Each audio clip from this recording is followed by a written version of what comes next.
Flappy wings, excess snow, and some extra track miles are just amongst some of the new releases this week in the world of simulation. Hi there folks, my name's NovaWing24 and welcome to the NovaWrap, your one-stop location for all your simulation release news and goings-on from the week that was.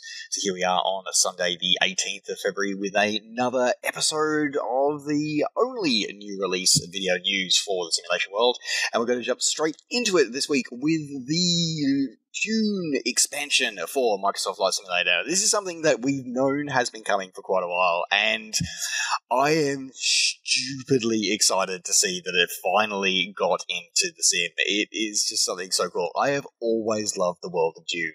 I play the real-time strategy games all the way back to June 2000, June 2, actually. Then June 2000 and all the way through. I'm actually rereading the original books at the moment, funnily enough. But anyway, enough with personal stories. So yes, in the Dune expansion for Microsoft Flight Simulator, of course it is partnered with Legendary Pictures and Warner Brothers as a promotional event. Yeah, of course it is. But hey, we get cool stuff for free out of it, and I'm not going to knock it. The cool stuff that we get, of course, is the Ornithopter. And this aircraft has always fascinated me, and I've seen progressively different and what I consider better renditions of it in various films and TV series about Dune and games about Dune over the years, and this one absolutely takes the cake. Like, this looks spectacular. The idea of flapping wings, of just, basically, the old human idea of flapping your arms until you can actually take off, actually made to work in a machine. It looks so spectacular. It sounds cool, and it looks stunning. It really does. Now, not only do you get the Ornithopter from the world of Dune, you also get they say the world of Arrakis, but it's kind of not really the world of Arrakis. You get a series of missions, and inside those missions, you get Arrakis. So it's not like they are placing these missions somewhere in the normal world for you to do it. No, they actually did create a map for you to be able to operate in and actually test yourself based on the scenery that we see in the latest movie franchise. You get 6 different activities plus 3 tutorial missions to teach you how to fly the Ornithopter and some of its more unique challenges of how to fly an aircraft that keeps in the sky, not even by using a propeller facing the wrong way, by literally flapping its arms. Anyway, so this is a free expansion for the flight simulation community, available from the InSim Marketplace, available now. Moving back to Mother Earth for more releases for Microsoft Flight Simulator now, the team over at Orbix this week released their latest scenery release with their release of a triple pack of Swedish scenery, covering Umeå, Kiruna, and Scandinavian Mountains Airport. So these have been painstakingly handcrafted and recreated with on-site references, with extremely detailed, high-resolution drone shot aerial imagery for the ground-based textures. The pack includes 3 airports, so not just 1, not 2, but you get 3 airports, all highly detailed, with unique methods of utilizing the in-sim terrain and weather system, causing piles of snow to appear on various parts of the airport, and snow trucks to deploy based on the conditions of the weather and the surrounding environment.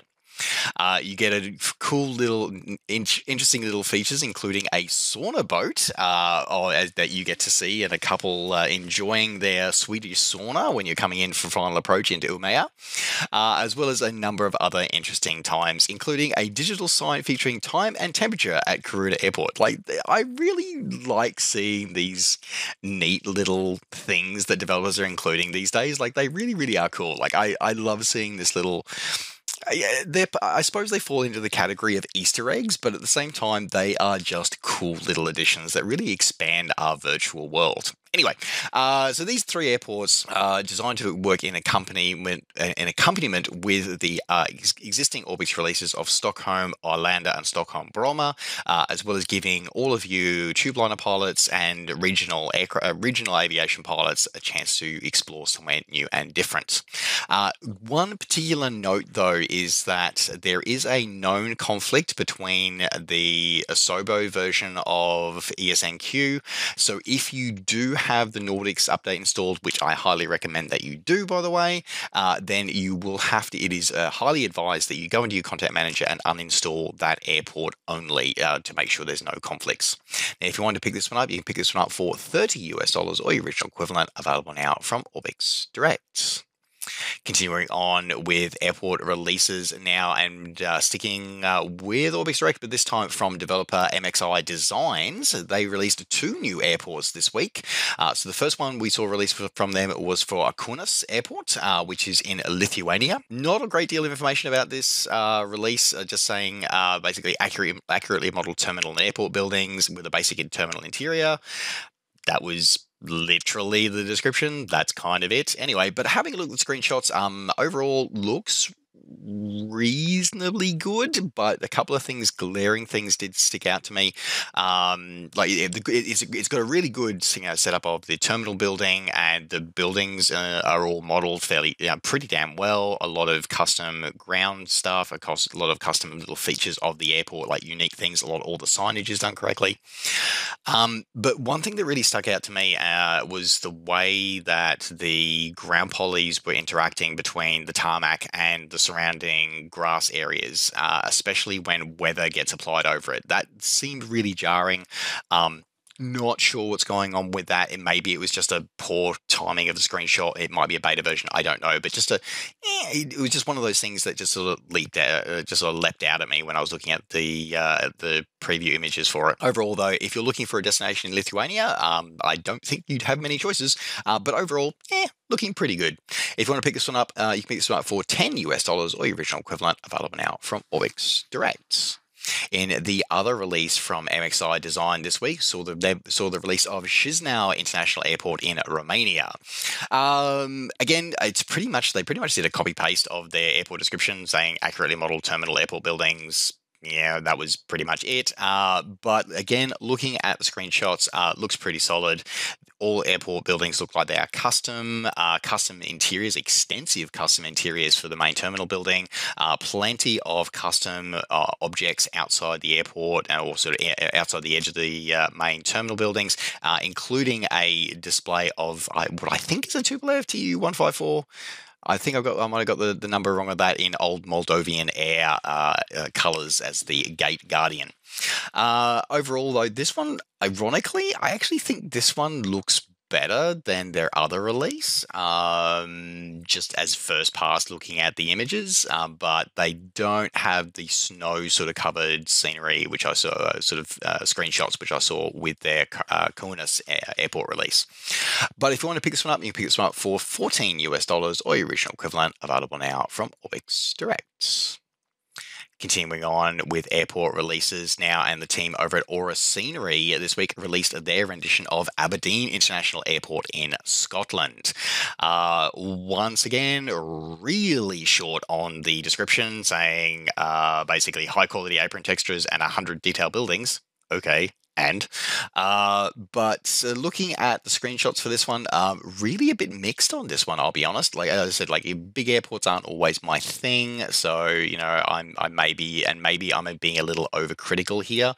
But the ground poly itself looks pretty good. But one thing that I did seem to notice is that the buildings that they've modeled here seem to be,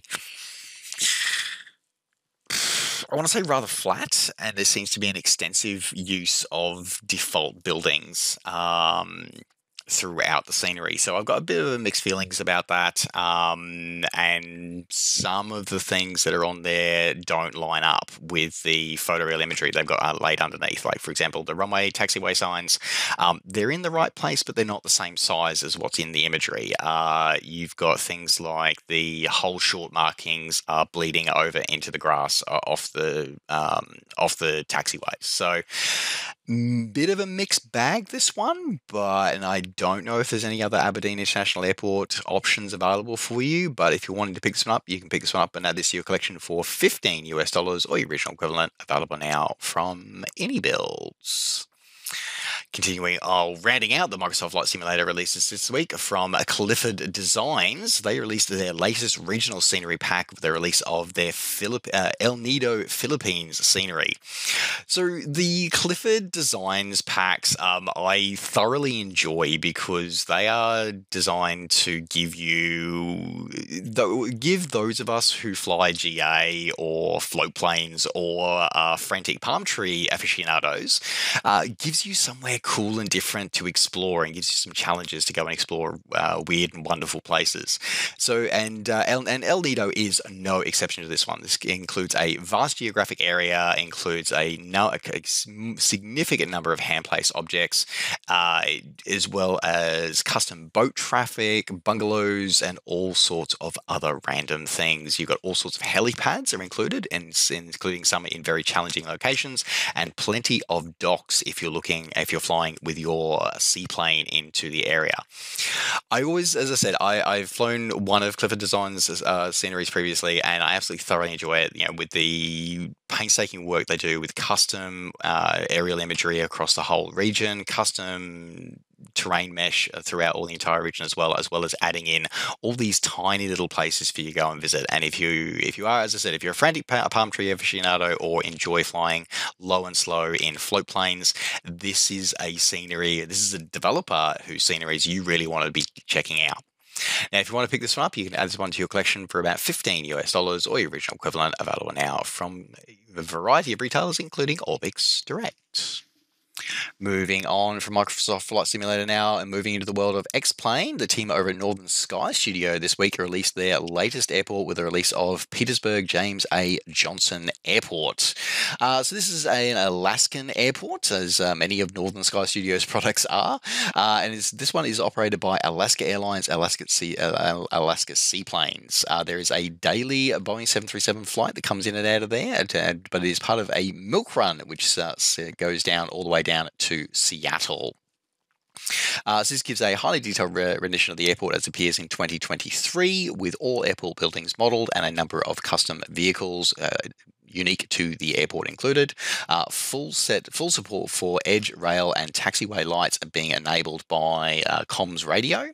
Custom place auto-gen, high-resolution ground textures with custom runway textures included, and fully compatible with all X-Plane 12 features, including dynamic weather. Custom terrain mesh for the airport area has been provided, as well as custom Ortho for XP tiles available for download for free as well. And if you wanted to add this one to your collection, you pick this one up for $12 or your original equivalent, available now from xplane.org. And finally, rounding out the NovaWrap for this week and moving out of the Flight Sim world, and to round out the NovaWrap, we saw the release for Dovetail Games Train Simulator Classic. Release is the wrong word. So this is a reboot/re-release of the quite old now add-on, the Feather River Canyon add-on. This time now enhanced. So Feather River Canyon enhanced Oroville to Portola route. So this route essentially is just a texture update. Is primarily a texture update for their previous route of 100 miles, 100 track miles, but you get an additional 30 track miles now by adding in a new spur line. With it, there's a lot of mixed reviews coming through on Steam about this, but basically you're looking at the Western Pacific's entire third subdivision as existed in the 1970s to 1980s era, with a major trail yard and terminal facilities at each end. Includes an all-new 34-mile addition between Quincy Junction and Portola, including a number of famous landmarks. You get 5 types of Western Pacific diesel locomotives, with all featuring advanced braking, and offered in 14 different livery variations. This pack also includes the all-new Burlington Northern EMD GP35, as well as 16 different types of freight rolling stock. So as I said, it's a reboot. Essentially, the biggest addition is you get the new 34-mile route segment between Quincy Junction and Portola, and one new locomotive. But so, if you want to get it, you want to get it. The commentary on the reviews on Steam are giving it a very mixed bag. The number one comment being that if you're an existing owner of the original release of this, you get a 15% discount to do the upgrade, which honestly seems like a bit low. I would have expected probably a bit more of an upgrade for a bigger, deeper discount for if you were upgrading. And people sort of going, people who've already got it are going, they're questioning, is it really worth it for the a little bit of extra stuff that you get. For new users, it's probably going to be, or people who've never owned this Feather River Canyon expansion before, it's probably going to be more worth your while. But for existing users, have a think about it before you buy it. This is what the community seems to be saying. But yes, if you wanted to add this one to your collection, you can pick this up for $40 or your original equivalent, available now on Steam.